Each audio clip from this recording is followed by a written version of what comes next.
Halo teman-teman investor, di video kali ini kita akan coba bahas update terbaru kinerja emiten-emiten perbankan kita, terutama 4 big bank ini posisi Januari 2025 ya, sampai posisi Januari 2025. Seperti apa kinerjanya? Yuk kita bahas.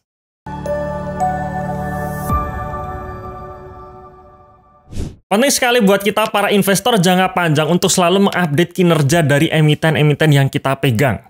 Dan menurut saya update kinerja itu sangat penting dibandingkan hanya melihat volatilitas market jangka pendek. Dan bagi saya volatilitas jangka pendek itu sama sekali tidak penting. Ada katalis negatif MSCI menurunkan atau mendowngrade market Indonesia membuat IHSG jatuh. Besoknya JP Morgan mengupgrade market Indonesia membuat harga saham naik. Bagi saya itu tidak penting. Karena yang terpenting adalah bagaimana kinerja emiten-emiten sesungguhnya. Apakah terus growth, apakah sesuai dengan yang kita ekspektasikan atau tidak. Nah, disitulah kita bereaksi.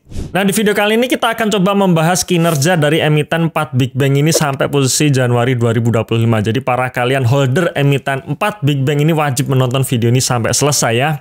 Oh ya, dan sebelum kita mulai masuk ke pembahasannya, jangan lupa teman-teman untuk download ebook watchlist kami ya. Karena kami sudah merilis ebook di mana dalam ebook tersebut ada 3 contoh saham yang menurut saya masih under value, ada potensi naik 100% dalam 1-2 tahun ke depan. Dan ada juga insight-insight penting seperti pentingnya kita memahami apa itu fundamental, apa itu investasi jangka panjang ya. Jadi pastikan sebelum kita memulai acara ya, atau memulai pembahasan kita malam hari ini ya, memulai di video kali ini silahkan teman-teman untuk download dulu ebook watchlistnya, dan ini free ya, linknya ada dalam deskripsi di video ini.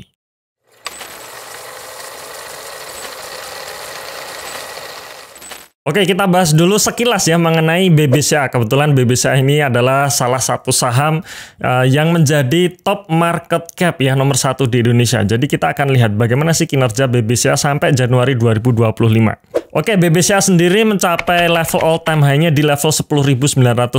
Jadi saat video ini diambil ya, berarti harga saham BBCA sudah turun sekitar 19%. Nah, sekarang kita coba lihat perkembangan kinerja dari full year 2024 sampai dengan Januari 2025. Oke, saya langsung masuk saja ke kinerjanya ya, alias ke laba ruginya, dimana kalau kita lihat di sini BBCA membukukan kinerja yang bagus. Pendapatannya naik 9% dari 87,2 triliun menjadi 94,7 triliun. Kemudian pendapatan bunga netnya, bersihnya itu juga naik 10%, 74,9 triliun menjadi 22,2 triliun rupiah. Dan laba bersihnya masih mencetak yang cukup bagus ya, mencetak pertumbuhan yang bagus bahkan ya, naik 13% dari 48 triliun menjadi 54 triliun. Kemudian kita bicara mengenai perbankan, ada satu hal yang menjadi concern kita pada tahun 2024 lalu, yaitu mengenai NPL ya, atau CKPN pencadangannya. Dan sebenarnya BBCA sendiri itu mengalami kenaikan yang cukup signifikan ya.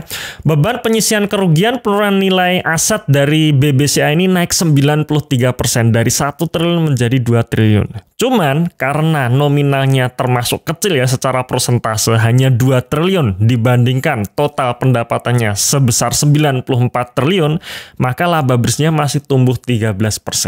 Kemudian bagaimana dengan kinerja dari BBCA ini posisi Januari 2025 ya, dan menurut saya masih bagus, di mana pendapatan bunganya masih naik menjadi 7,7 triliun ya, dan laba bersihnya pun juga naik sekitar 5-6% menjadi 4,7 triliun rupiah. Ini posisi Januari 2025 ya, laba bersihnya di sini dibandingkan posisi Januari 2024 yang menghasilkan laba 4,4 triliun ya. Jadi kurang lebih naik sekitar 5-6%, dan menurut saya ini masih bagus, masih menunjukkan growth-nya di saat ekonomi Indonesia sedang tidak bagus. Lalu bagaimana dengan potensi BBCA sendiri ya? Kita lihat bahwa untuk dividen payout ratio dari BBCA ini sekitar 60%, 60-65%. Anggap saja di tahun 2024 kemarin laba bersihnya 54 triliun, sudah pasti ya laba bersih 54 triliun, dan anggap saja nanti dalam RUPS memutuskan untuk membagi dividen sebesar 65% dari laba, maka hitung-hitungan dividen per sahamnya sekitar Rp289 per lembar saham. Nah, jadi teman-teman bisa hitung sendiri nih, bagi kalian holder BBCA, kalian punya di harga berapa, kemudian dibandingkan dengan dividen per sahamnya, yieldnya berapa. Cuman jangan lupa ya bahwa kemarin ya, tahun kemarin sudah membagikan dividen interim sebesar Rp50 per lembar saham. Jadi kurang lebih nanti di bulan Maret April mungkin ya, sisanya akan dibagikan.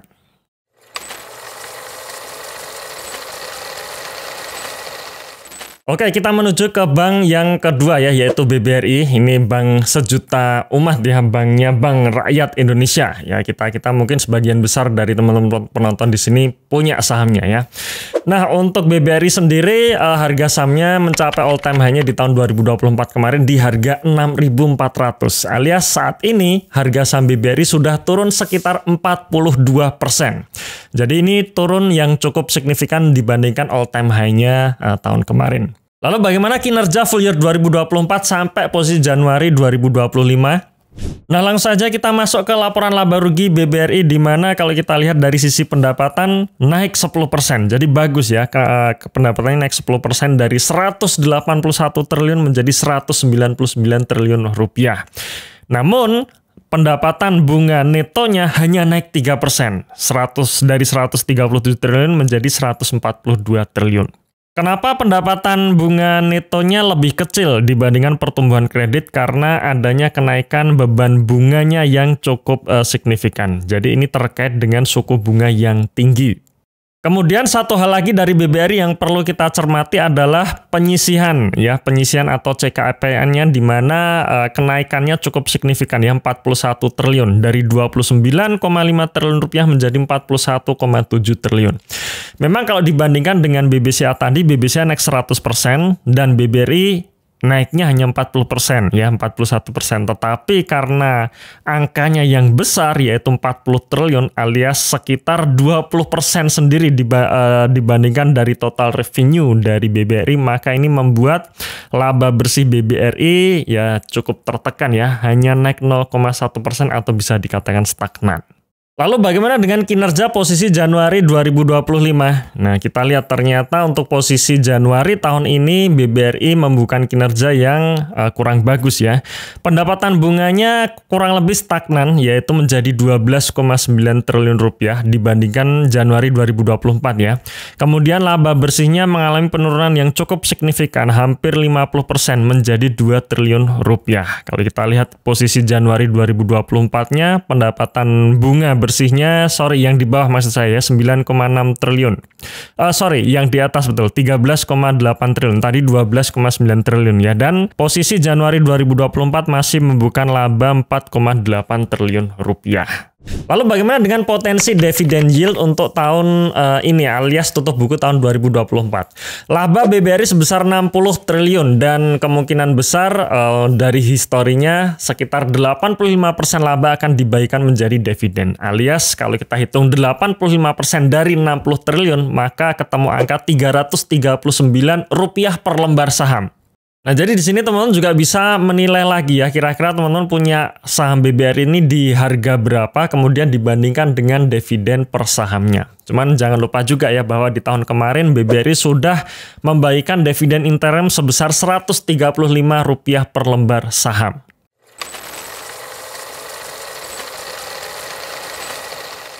Oke, saham yang ketiga adalah BBNI ya, di mana BBNI ini juga mencapai harga level all time high-nya di tahun 2024 kemarin di harga 6.250. Artinya kalau kita tarik ke harga saham BBNI saat ini, maka saham BBNI sudah turun 32% dari harga tertingginya di tahun 2024 kemarin. Lalu bagaimana kinerja sampai posisi Januari 2025?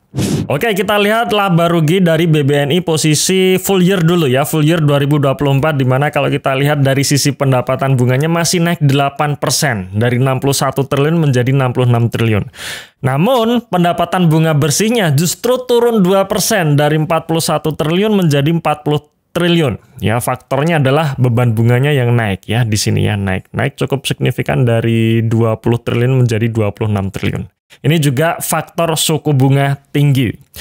Cuman menariknya kalau dari BBNI sendiri, kita lihat dari sisi pembentukan cadangan kerugian nilainya justru mengalami penurunan ya, alias BBNI mampu istilahnya menjaga nasabah-nasabahnya supaya tidak macet ya, dimana di sini pencadangannya turun dari 9 triliun menjadi 8 triliun rupiah, sehingga laba bersihnya pun ada kenaikan sedikit 3% dari 20 triliun menjadi 21 triliun rupiah. Lalu bagaimana dengan kinerja posisi Januari 2025 ya, dimana di posisi Januari ini BBNI masih membukukan kinerja yang cukup oke menurut saya ya. Dari pendapatan bunganya 5,4 triliun menjadi 5,4 triliun dan laba bersihnya menjadi 1,6 triliun rupiah, alias masih tumbuh sekitar 9% dibandingkan Januari 2025. Nah, ini posisi Januari 2025 pendapatan bunganya 5,29 triliun dan laba bersihnya 1,4 triliun rupiah.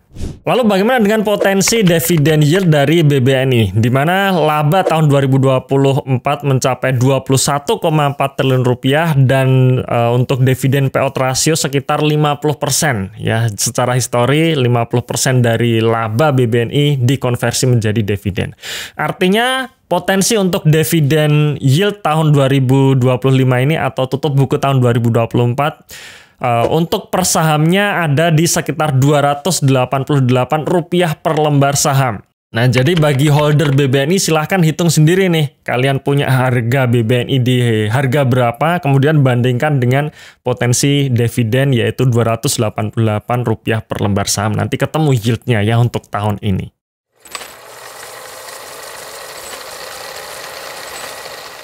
Untuk BMRI sendiri sama juga dengan 3 emiten bank yang lainnya ya, di mana harga sahamnya pernah mencapai all time high-nya juga di tahun 2024 lalu di level 7.550. Artinya kalau kita tarik ke harga sekarang, maka harga saham BMRI sudah turun 36%.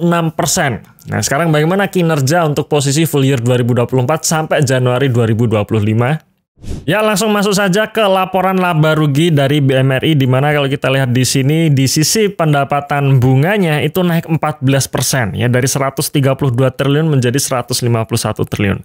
Namun ini juga sama dengan bank BUMN lainnya tadi ya, di mana pendapatan bunga netonya hanya naik 6% dari 95 triliun menjadi 101 triliun. Faktornya adalah beban bunga yang naik ya, dan naiknya cukup signifikan. Alias ini juga faktor suku bunga tinggi. Kemudian di sisi lain kalau kita bicara mengenai pembentukan cadangan kerugian nilai, ini tumbuhnya masih terbatas, hanya naik 6% dari 11,1 triliun rupiah menjadi 11,8 triliun rupiah.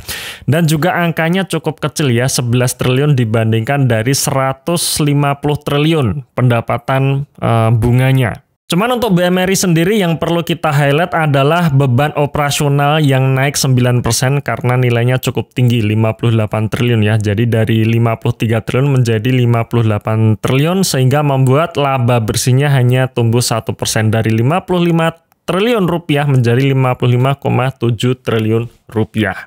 Lalu bagaimana dengan kinerja untuk posisi Januari 2025? Ya, kita lihat ya, di mana posisi Januari 2025 BMRI mampu membukukan pendapatan bunga 10 triliun rupiah. Ya, dan angka ini cukup bagus dibandingkan untuk posisi Januari 2024. Nanti kita lihat 2024-nya seperti apa.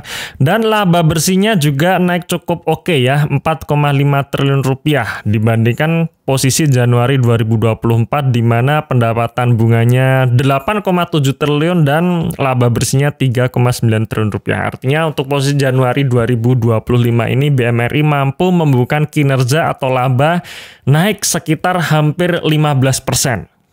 Lalu bagaimana dengan potensi dividen yield untuk tahun 2025 ini atau tutup buku tahun 2024? Ya, kita hitung sama-sama ya, di mana laba bersih BMRI tahun 2024 kemarin sebesar 55 triliun rupiah. Kemudian secara histori BMRI selalu membagikan dividen kurang lebih sekitar 50% dari laba bersihnya. Artinya kalau 50% dari 55 triliun rupiah dibagikan menjadi dividen, ketemu angka 359 rupiah per lembar saham. Nah, jadi silahkan bagi para holder BMRI hitung lagi. Kalian punya BMRI di harga berapa, kemudian bandingkan di 359 rupiah per lembar saham, dapat itu potensi dividen yield tahun 2025 ini. Oke, itu tadi sekilas mengenai kinerja dari emiten 4 Big Bang kita di sampai dengan posisi Januari 2025 ya. Dan sekali lagi yang saya sampaikan ini hanyalah sekilas saja, langsung pada intinya. Nah, maka untuk detail-detailnya teman-teman harus pelajari lebih lanjut lagi. Bagaimana dengan prospek tahun 2025 ini? Apakah ada potensi naik atau tidak? Karena dengan analisa yang komprehensif, maka kita akan mendapatkan conviction yang tinggi ketika kita menghold saham yang kita miliki walaupun harga sahamnya turun. Nah, maka dari pemaparan kinerja-kinerja dari 4 emiten Big Bang tadi, menurut kalian kira-kira mana yang terbaik nih? Coba tulis pendapat kalian di kolom komentar ya.